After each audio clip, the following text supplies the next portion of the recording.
السلام علیکم جی، خالد بلوچ۔ یار یہ اچھا ہے کہ جو زندہ ہیں ان کو اکرام نہ دیا جائے، ان کو عزت نہ دی جائے، ان کی اچیومنٹ کو ایکنالج نہ کیا جائے، لیکن جو آپ کے چمچے ہیں، جو آپ کے ٹی سی کرتے ہیں، جو آپ کے امیج کو جو ہے وہ بیچتے ہیں، ٹھیک ہے، نریٹو آپ کا جو ہے اس کے ساتھ وہ چلے ہوئے ہیں، اس کا لائن ہے، ان کو جو آپ کے پے رول کے اوپر ہیں آپ ان کو پیسے دیں، ان کو نوازیں، ان کو معتبر بنائیں تاکہ ہمارے آنے والی جنریشن کے پھر یہ جو ہے انفلوئنسر بن جائیں، ان کے کردار کو جو ہمارے لوگ فالو کریں، تو ایسے معاشرے جو ہے نا وہ بس عذاب کے منتظر رہیں۔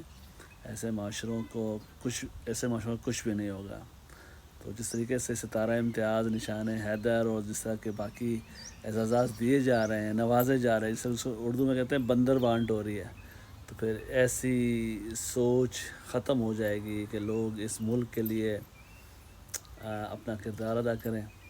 پھر آپ وحشی پیدا کر رہے ہیں، پھر آپ حیوان پیدا کر رہے ہیں اس معاشرے میں، پھر آپ انسانیت یہ پیدا نہیں کر رہا ہے، اخلاقیات پیدا نہیں کر رہا ہے، ٹھیک ہے۔ یہ آپ کی ذمہ داری ہے کہ آپ کسٹوڈین ہیں، آپ کو اختیارات دیے گئے ہیں، آپ کو حکمرانی ملی ہے، تو آپ کو چاہیے کہ آپ اس معاشرے کے اقدار کو اور بہبود کو فروغ دیں، مگر نہیں، آپ نے فرونیت اپنا لیا۔ لیکن مجھے سب سے زیادہ جو تکلیف مجھے یہ ہوتی ہے کہ آپ چور ہیں، آپ ڈاکو ہیں، آپ کرپشن کرتے ہیں، آپ بدعنوان ہیں، آپ بد کردار ہیں، لیکن آپ جب پہلی صفت میں مسجدوں میں کھڑے ہوتے ہیں نا، کہ حج اور عمرہ کرنے جاتے ہیں، تو پھر مجھے بہت تکلیف ہوتی ہے کہ کس منہ سے آپ اللہ کے پاس جاتے ہیں۔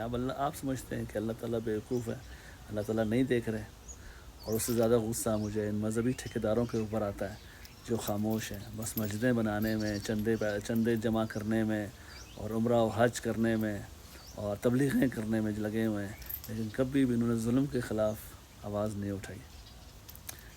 یہ معاشرہ برباد، اس کی معیشت برباد، اخلاقیات برباد، اقدار برباد،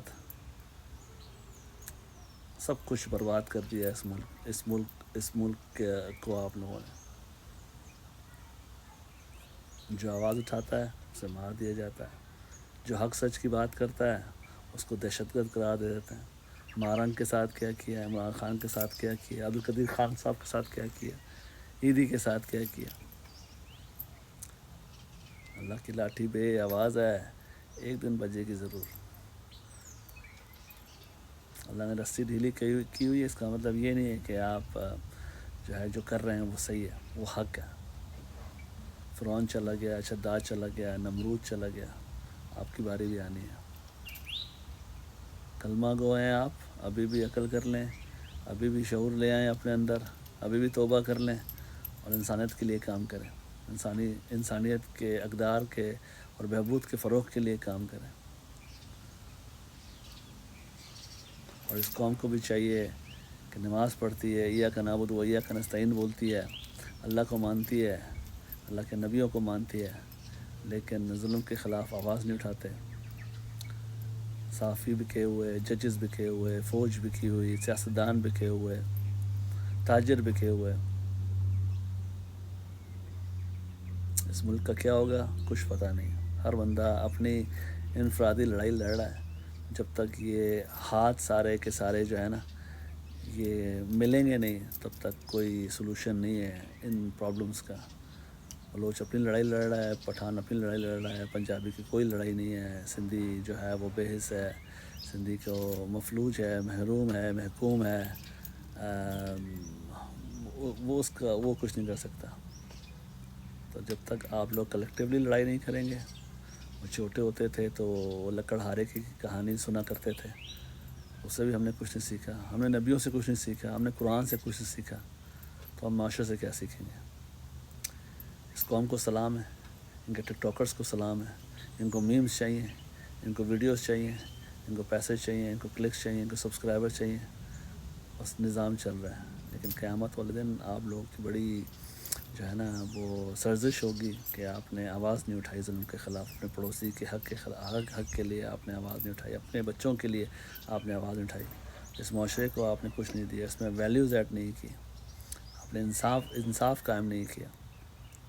جہاں بیٹھے ہیں بڑی بڑی باتیں کرتے ہیں، عمر کی، عثمان کی، ابو بکر کی، علی کی، نبی صلی اللہ علیہ وسلم کی، پیغمبروں کی باتیں کرتے ہیں، بڑی بڑی داڑیاں رکھی ہوئی ہیں، لیکن سارے کے سارے اندر سے فرعون ہیں، معتبر بنے بیٹھے ہیں بس.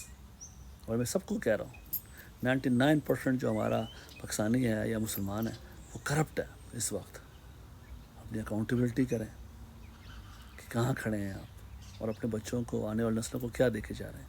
اگر آپ کی یہ حالت ہے تو آپ کے رویوں کی وجہ سے آپ کے آنے والی نسلوں کی کیا حالت ہوگی. سوچیں. اللہ نے عقل دی ہے، شعور دیا ہے، فہم دیا ہے، ریسورسز دیے ہیں، گائیڈ لائنز دی ہیں، قرآن دی ہے، ہدی للمتقین، نور دیا ہے آپ کو. 60-70 سال کے بعد سوچیں گے، 80 سال کے بعد سوچیں گے. کل کس نے دیکھا ہے؟ جو کرنا ہے آج کریں. کل کرے سو آج کرے سو اب. آپ نہیں کریں گے تو کون کرے گا؟ ابھی نہیں کریں گے تو کب کریں گے؟ سوچیں سمجھیں. السلام علیکم ورحمۃ اللہ.